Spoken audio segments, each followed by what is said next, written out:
Hello and welcome to another Maplestory video, and today is going to be a little bit more celebration thingy. I did not have any video, or I did not stream any video of any attempts for Chaos Devrak, but I do want to mention that I'm really happy for my guild to be able to get some EU first, as well as not only one but two guilds being able to complete this, or even three, I believe.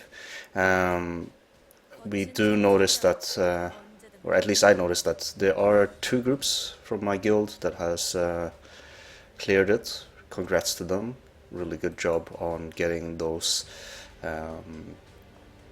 clears out there. But also congrats to the other groups. As we can see over here. So there's one group over here with the team from Perseo, which completed it. Good job on that. And as we can see here, the top three guilds out there, or attempts at least, the earliest victory. It was the three first from the main group from Codex. Congrats on that. We also have some. Let's see.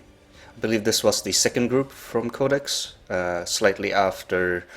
I'm not sure if they actually completed it before them, but it says over here earliest victory.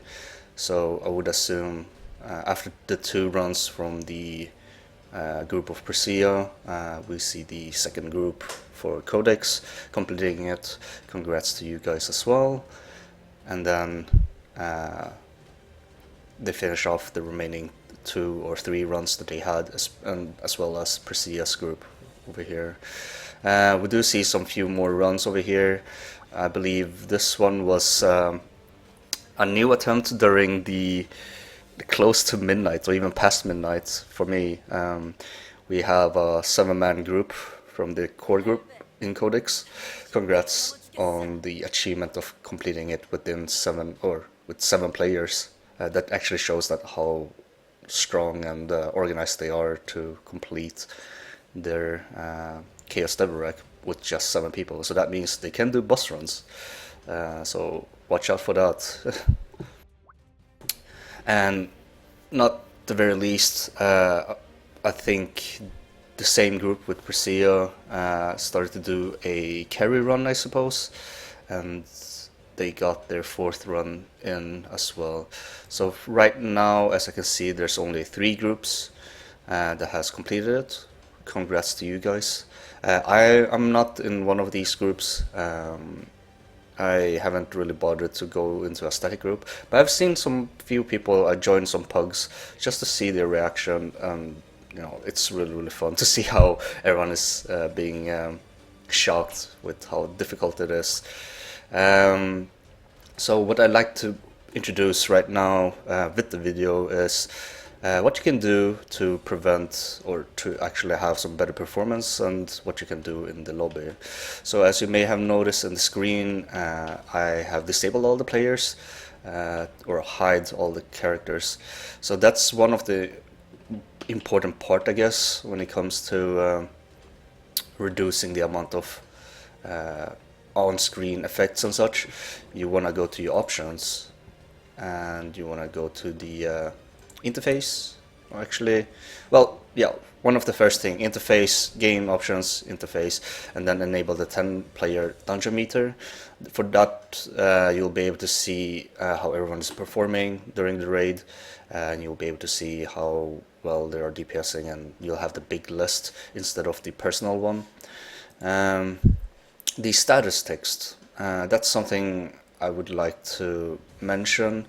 So the status effect, or at least the status text, you want to remove your pets. You want to remove everyone else's pets, because they're just not going to be bothered with to be on screen.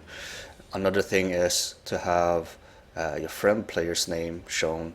Obviously it's already toggled as default, but this is what's the key regarding to that, is you also want to have show only my damage, so it doesn't clutter up too much with the numbers on the screen. This way you will only see your own numbers whenever you are able to hit the target, and everyone else, you won't have to bother with their numbers, and it will be less clutter on the screen. When it comes to party damage taken, it really doesn't matter. I just have it as a default. Everything else is on default. As for graphics, I turn everything off pretty much. The reason for that is I have a potato PC, so it really doesn't matter for me. But turning pretty much everything off will help you to have some increased FPS. And another thing is you do want to hide other characters' weapon effects. You want to always hide, and this is the part where you can, if you have a good PC, you can hide in the vicinity of elite or boss monsters, which means they're still going to be hidden when you enter a boss room, but you're still going to see them outside. But if you don't want to bother with that, especially in the lobby, for example, you can always hide, and then make sure to not have any of these ticked, because you don't want to see your party members. And that way, you will be seeing their names, but that's about it. And it's easier for you to locate if you also do this new method, or not really new, but if you really want to look up for your knight and he doesn't like to press or to type 1 in the chat, what you could do is you remove your insignias, let the tank use his insignia so you can locate him easier. Same thing with badges. If you do have name tags, you can remove that as well, so you have the default. So if you're looking for players or a knight or a priest, you can look up on their insignia or on the name tags next to them. So that's one of the ways that you can do. Obviously practice when you enter the dungeon or the raid. There's not much to it that I would like to comment about. I mean, for example, over here, the training dummy, a lot of people will say, oh, you can practice on a dummy now. Yes, you can practice on a dummy which is stationary. I would not recommend doing this because you don't know yourself what's the 100% uptime for 1 minute, let's say, about that. So what I would recommend is to actually enter the dungeon yourself. The entries does not count in until you beat them. So what you could do right now is you can enter, and as I can showcase, it's a lot easier now to as well to showcase, you know, your rotation and such. So this is my build currently. I'm not sure if it's going to be the best or anything, but I do prioritize having, you know, the warrior instinct. Groundbreaker is the main DPS, spinning for the mobility, for the laser and such, and then we have earthquake to fill in to keep up with the stacks and to deal extra damage. You may have noticed there's a doctor now in the lobby. It's not worth using it at all. When you enter chaos raids, you are gonna die immediately. When you die, you are gonna get permanent metal tombstones. There's no point in trying to resurrect yourself and such. So it's a waste of mesos. It's just a bait over here. Just go in, even though if you have the metal tombstone effect. But yeah, let's go in and let's showcase roughly 1 minute, and hopefully I won't lag too much. Another thing I would recommend is always use your mount at the very beginning, because you'll end up faster to run towards the boss. Oh, I am gonna lag, yeah. Sorry for that. Since it's the first run, it's gonna lag for me due to the startup of the game. I'm gonna restart it. I do apologize for that. Usually when you start up the game for the first time, and or at least for me, when I enter a new dungeon, it will lag upon a skill effect, or whenever a boss does something, it will lag me up for a few seconds, and then the whole fight becomes normal. I probably should have prepared that a little bit more before I did the video, but yeah. Let's enter again. Oh, something I forgot to mention. Since I did show my build, I forgot to show my current setup.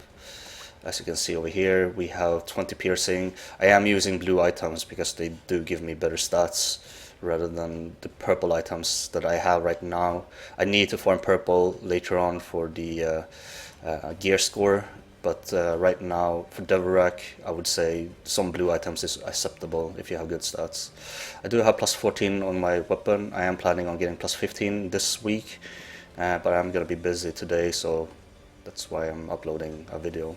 My physical piercing is close to 15, my accuracy is quite high already, 97. My total, or my bonus damage is at plus 7, and that's about it.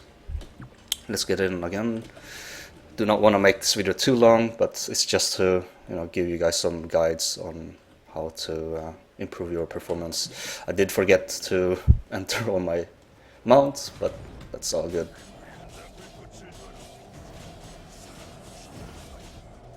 We're gonna stack up to 10. This is the best way for you to check your performance on the DPS per minute. I do not have reset my